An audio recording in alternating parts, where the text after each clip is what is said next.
C'est vraiment drôle de se retrouver dans ce studio-ci en virtuel parce que justement, j'ai commencé au Conseil d'innovation il y a 8 mois. Le premier bain que j'ai fait, c'est vraiment raconter la réflexion collective qui a été menée par le Conseil d'innovation du Québec. Puis aujourd'hui, je suis là pour vous parler vraiment de l'empathie. Où est-ce qu'on peut amener les organisations, les PME à adopter l'intelligence artificielle de façon authentique. Puis, je tiens à dire, mon clicker ne fonctionne pas. Juste toutes mes excuses, justement, le virtuel. Voilà, c'est fait. Donc, je vous remercie à nouveau pour cette patience. Ça, c'est la vie du virtuel. Donc, aujourd'hui, je veux vous présenter l'IA dans un aspect un petit peu différent. Donc, il y a un triangle de la confiance que j'ai appris il y a quelque temps par Frances Frey et Anne Morris, deux professeurs qui sont extrêmement importants dans mon parcours. Puis, le triangle de l'empathie, le triangle de la confiance, c'est aussi de dire il y a 3 aspects différents dans nos vies. L'empathie, donc savoir écouter, comprendre, montrer. Le volet authenticité, comment on est, comment on agit et comment on communique. Puis tout le volet logique, donc raisonner, structurer, expliquer.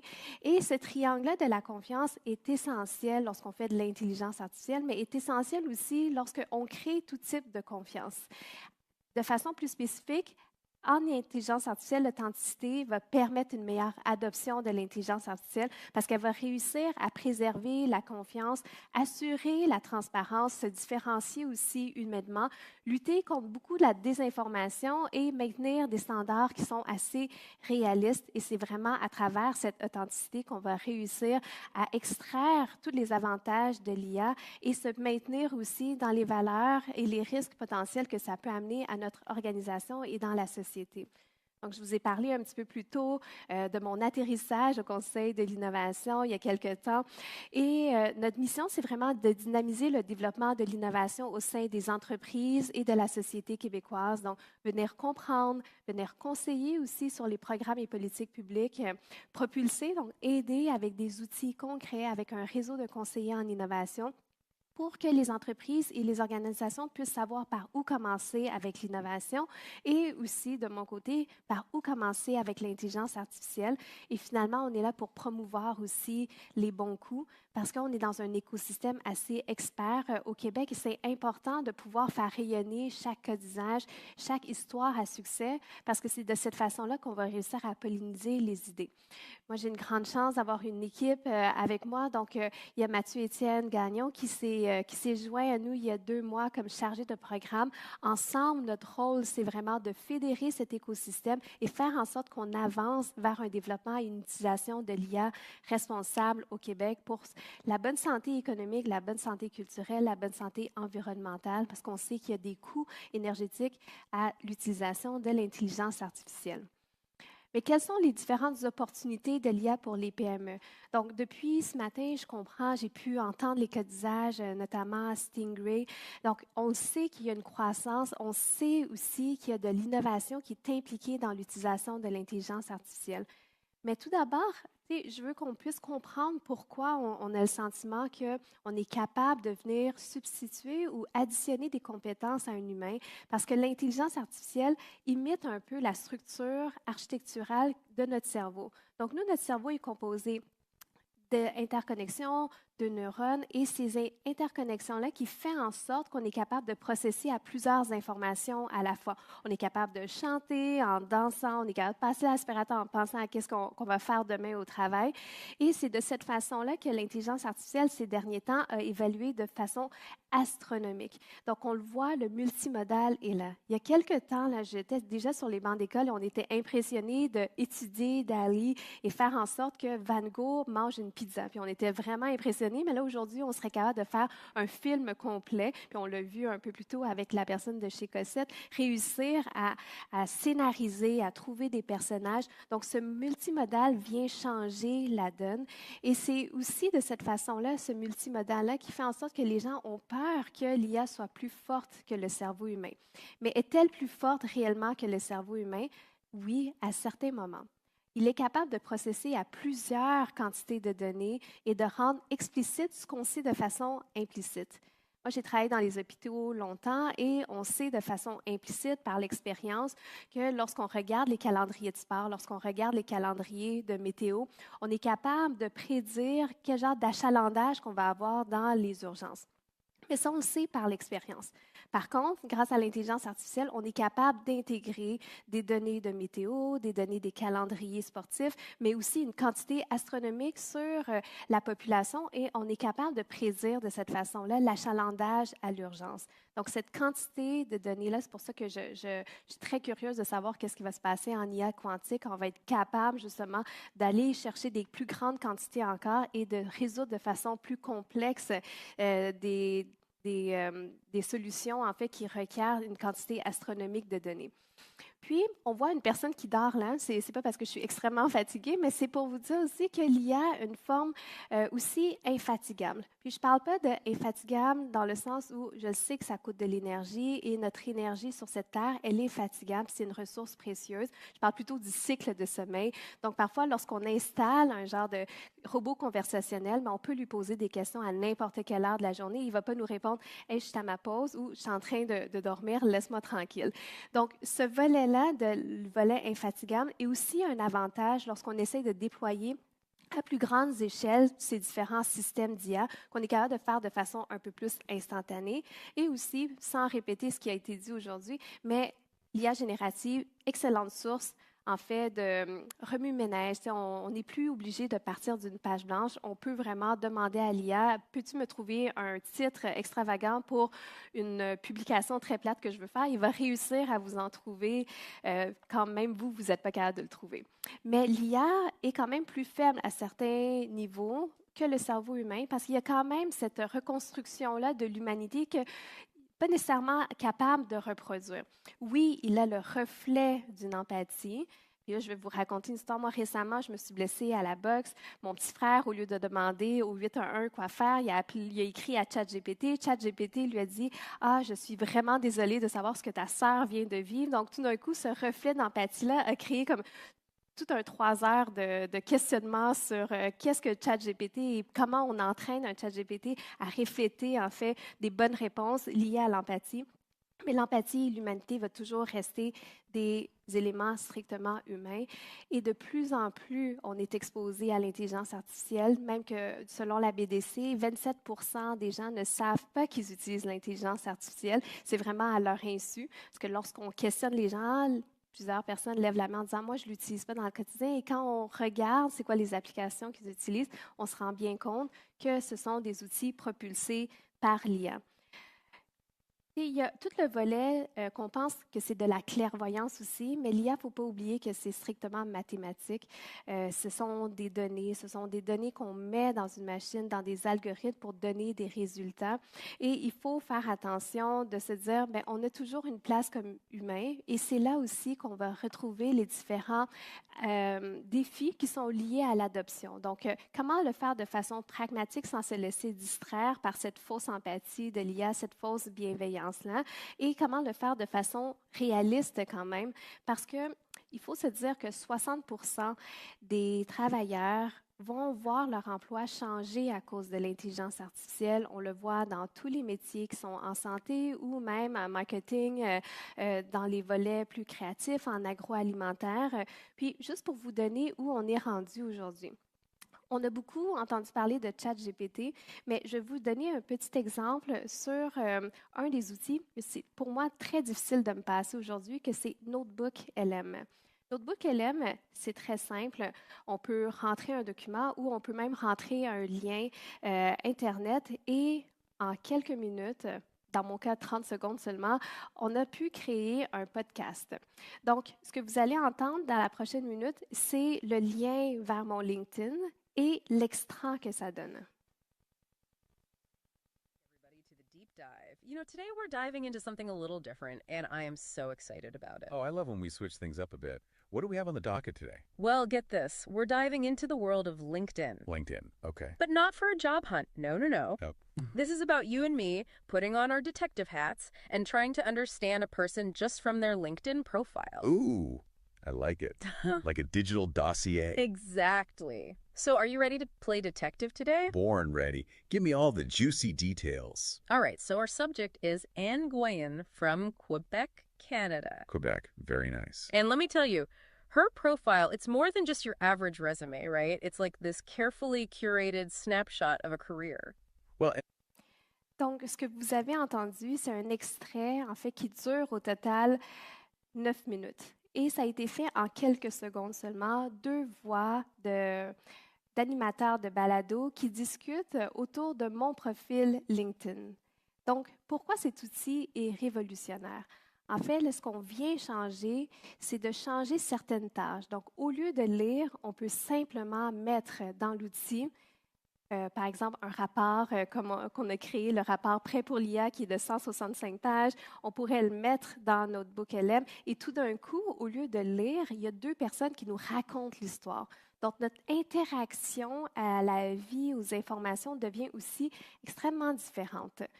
Je vais vous montrer un autre extrait qui est Figure One de OpenAI. Je vais vous montrer quelques extraits. Je risque de parler par-dessus la vidéo pour vous expliquer ce que vous voyez.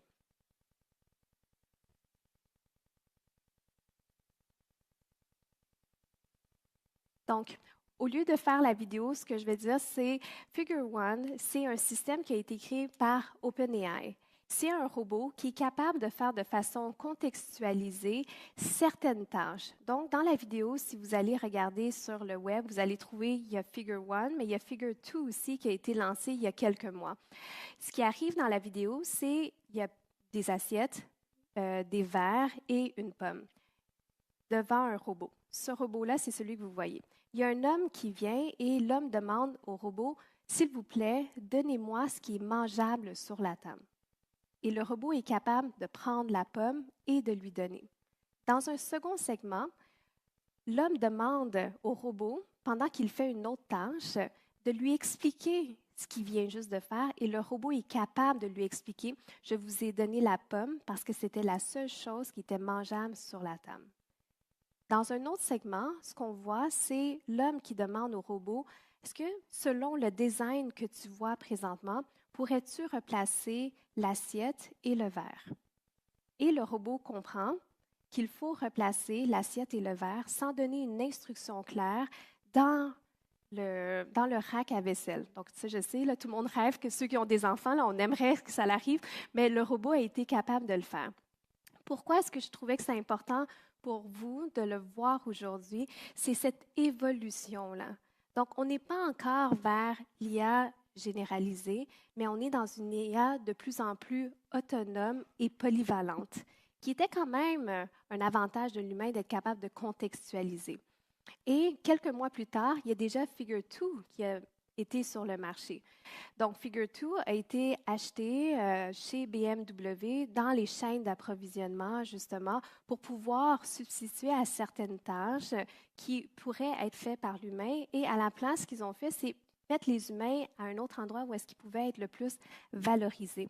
Et pour moi, c'est important que vous puissiez voir l'évolution des derniers mois. Je ne parle pas d'années, des derniers mois, pour que vous dites, peut-être que c'est le moment de faire les pas vers l'intelligence artificielle parce que le monde continue à avancer.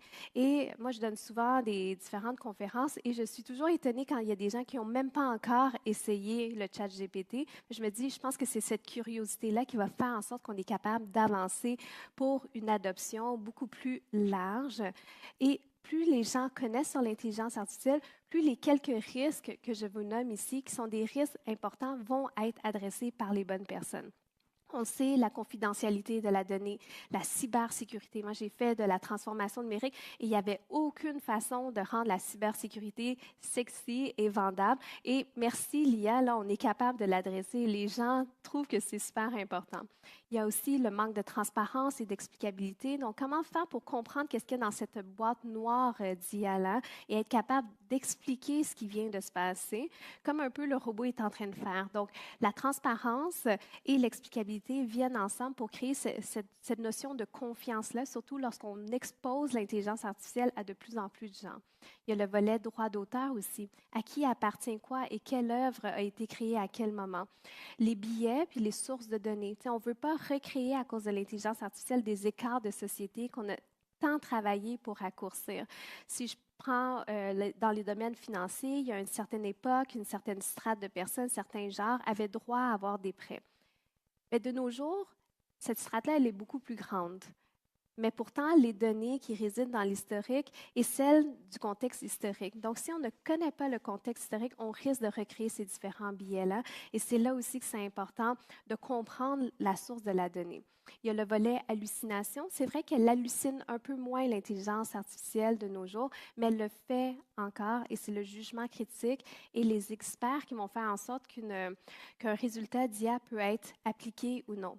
Il y a tout le processus aussi dépourvu d'humain. Donc, on est tenté parce qu'on nous vend l'intelligence artificielle comme un substitut aux emplois qui manquent, à la main-d'œuvre qui manque aussi. Mais pourtant, il faut l'humain au bon endroit pour nous assurer justement qu'il y a encore cette interaction-là et le jugement pour appliquer ou non un résultat et une dépendance excessive. Donc, est-ce qu'on est capable encore de faire le travail si l'IA n'existe pas? Donc, ces différents risques-là viennent aussi avec des défis dans les organisations. C'est toute la complexité technologique. Donc, tu sais, quand c'est complexe de cette façon-là, il faut commencer à faire des petits pas. Il faut se former, il faut réussir à collaborer avec les gens qui savent comment faire. Il faut surtout consulter les gens pour pouvoir éventuellement former, avoir une bonne littératie donnée pour s'assurer que justement cette IA-là se dépose de façon responsable dans les organisations. Il y a le coût, le retour sur investissement. Les gens ils disent, ah, tu sais, on est une PME ou on est une très, très petite entreprise. Est-ce que je peux vraiment me permettre l'intelligence artificielle? Je ne sais même pas comment calculer le retour sur investissement.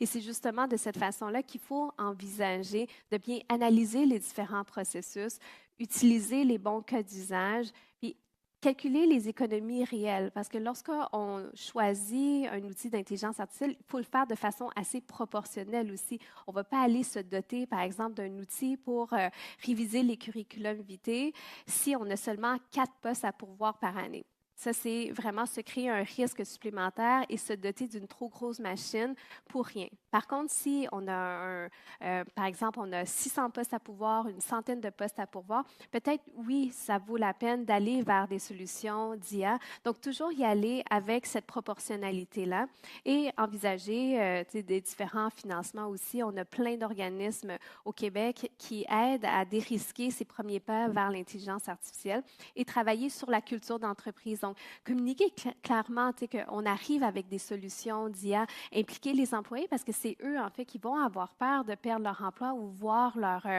emploi changer à travers le temps. Puis, surtout, aligner l'IA avec les valeurs de l'organisation. Moi, je dis tout le temps qu'il faut rester loin. Je ne sais pas si vous connaissez la soupe.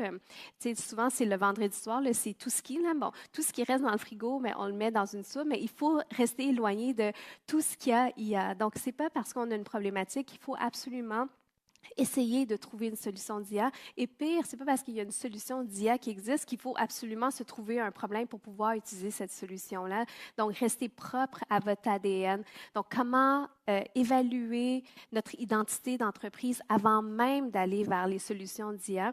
C'est un luxe de nos jours parce que oui, on a entendu parler de ChatGPT, mais il y a plusieurs autres modèles, Gemini, Claude, qui peuvent s'approprier aussi une culture qui ressemble plus à la vôtre. Et en général, les choix, c'est un luxe et l'IA nous offre dorénavant ce luxe-là de choisir selon ce qu'on veut faire et la grosseur de l'ambition et de l'aspiration qu'on veut aussi.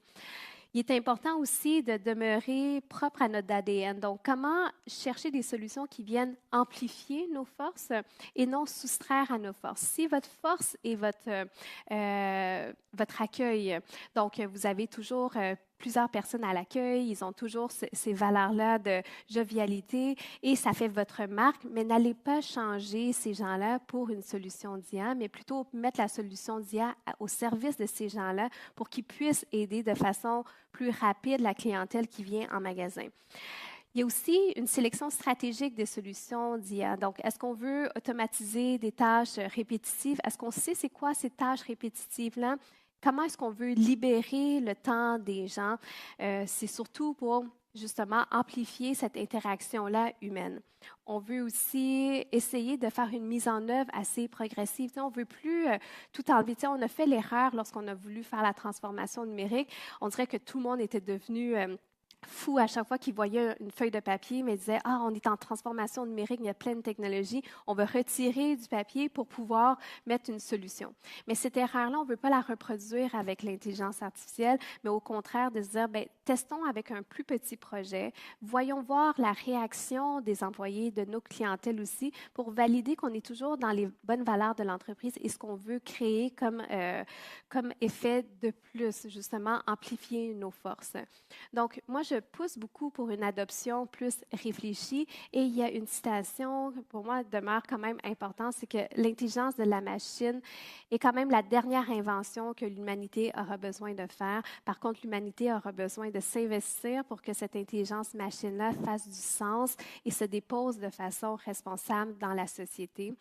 Les gens me demandent souvent quelles sont les quelques lectures qui feraient en sorte qu'on ait envie, on ait l'appétit de commencer une aventure d'intelligence artificielle plus authentique. Donc, on parle des différentes compagnies, on parle beaucoup des grands, donc des 9 géants. Donc, ce livre de Amy Webb fait vraiment cette interaction puis raconte cette histoire de ces 9 grandes compagnies. Et par la suite, mon livre préféré qui est au centre, c'est Co-Intelligence de Ethan Mahler, qui était aussi un de mes professeurs, qui nous permet en fait de comprendre comment le faire vivre dans notre quotidien, surtout si on n'a pas commencé à faire les premiers pas encore et on craint un petit peu la réaction de cette intelligence artificielle, mais ce livre-là est vraiment très rassurant là-dessus. Et bien sûr, Harari, 21 leçons pour le 21e siècle. Je sais qu'Harari a sorti son nouveau livre, Nexus. Cependant, celui-ci reste mon préféré parce que justement, dans les compétences du 21e siècle, il y a tout le volet jugement, il y a la clarté d'esprit, mais il y a l'utilisation de la technologie justement pour faire avancer l'humanité. Et si vous avez l'appétit pour une autre lecture, mais le Conseil de l'innovation a lancé il y a quelques mois la réflexion collective sur l'encadrement de l'intelligence artificielle. Donc, ce sont 37 recommandations divisées en 5 segments. Donc, comment encadrer l'IA, surtout anticiper. Si vous avez un chapitre à choisir, là, lisez-le anticiper parce qu'on est capable d'anticiper puis lire sur l'impact sur le travail, sur l'art et la culture, sur l'environnement et sur la démocratie. Par la suite, former la nation, propulser les outils pour avancer avec la technologie, mais les sciences humaines à la fois, et continuer à positionner le Québec, parce qu'on est quand même 7e au monde. Les gens, ils se posent la question, comment ça se fait qu'on est rendu 7e au monde? Bien, parce qu'on a les bonnes infrastructures en place, on a le volet recherche et innovation, puis finalement, on a le volet commercialisation, le tout pour que le Québec puisse demeurer dans sa pôle position. Donc, je vous remercie beaucoup.